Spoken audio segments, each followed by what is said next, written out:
I teach secondary school maths. I teach Malay, Chinese, English language and literature. physics. I teach JC Economics. I teach Geography. What do I teach? Everything.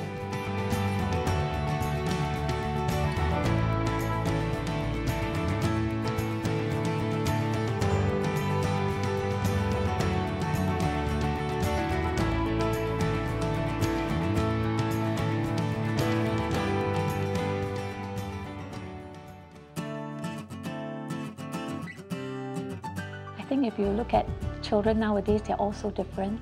Some are so motivated, and sometimes parents will ask me, why is it that my child can't be like that child? But it's just that they are different. I guess the number one thing you have to constantly try to do is to be relevant. Strong communication skills with the ability to empathize with students, to be able to relate to them at that level, and to be able to get the message across. That's really important. What sites they're checking out, games as well. It's good to know what's the hottest games and what they're playing to try and stay relevant with them. As for some others who say did a switch from banking to teaching, I think their experiences in the private sector will help to broaden the students' horizons, because sometimes, you know, the students are so protected and so sheltered. Whatever they know is so limited to what's already in the textbook, and they don't see what's the real world like, how competitive it is. So I think if the teacher can share from a personal viewpoint, I think that will really enrich the students' experiences and to prepare them for the life ahead. As educators, we're able to explore curriculum redesign. As a music teacher, in the past we used to struggle a lot with teaching the recorder, for example, to the pupils. Then it came upon a time when we realized that this wasn't working and they were really not interested in learning the recorder per se. So we redesigned the whole entire music program and we called it the modular music program. And through this modular music program, we introduced music of rap, music of jazz, music that is relevant to them, the music that they listen to. And we realized that through introducing such genres of music into the classroom, they were a lot more receptive. They paid attention more readily in the class. One of the less traditional texts that we have chosen for study is Shrek, which, as you can tell, many students would love.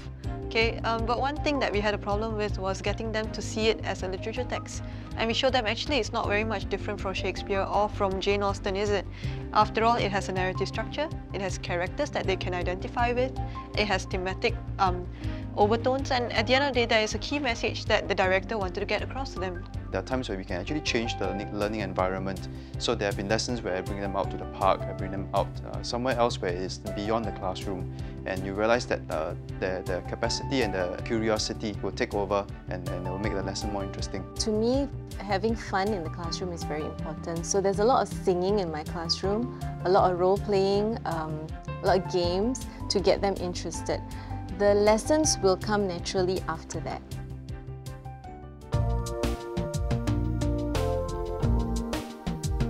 The children nowadays are very exposed to the media. They are much smarter than we were before. So in terms of skill set, we feel that it's not just academic that's important. Socially, being able to be a bit more interactive with the friends, some social behavior and all that. These are life skills that has to be taught besides studies. We have EQ, IQ, PQ, which is the physical quotient, and also survival quotient. And the intended outcome of this is primarily to inspire a child with the right attitude so that you can motivate him to intelligent behavior. And I think the main thing we're looking at between teacher and student is that if the relationship, the communication is strong, there is no way a teacher cannot take the guardianship of the child and really develop all four aspects. A teacher should never give up on a student because I believe that whenever a teacher believes that the student can do well, he or she will feel that there's still hope for her. Rather than giving up on their problems and walk away, try to solve it step by step, bit by bit, because I believe that by doing so, one day the problem eventually will be solved. It may not entirely be solved, but at least things can get better. My form teacher, she always tells us that she believes in us because she knows that we studied. In that sense, when the teacher didn't give up on the student will also feel that he or she can do well and his morale is boosted. Students nowadays spend a lot of time at school, so teachers will use teachable moments, where they will actually advise students. And we find that students now are more open, more vocal. In fact, as a principal, I receive lots of calls, SMSs, and students asking, what they should do in a certain situation. My sister is a teacher. She's been at it since age 17. She's retiring this year as a principal. When she talks about the kids in her school, she doesn't refer to them as the students, she calls them my children. She always refers to them as my children. That shows a certain love, a very deep love for her vocation.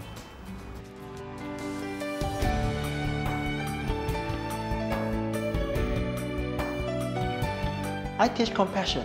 I teach respect, consideration, care, and commitment.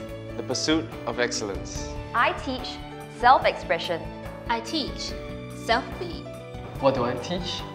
I teach every student to be the best that they can be.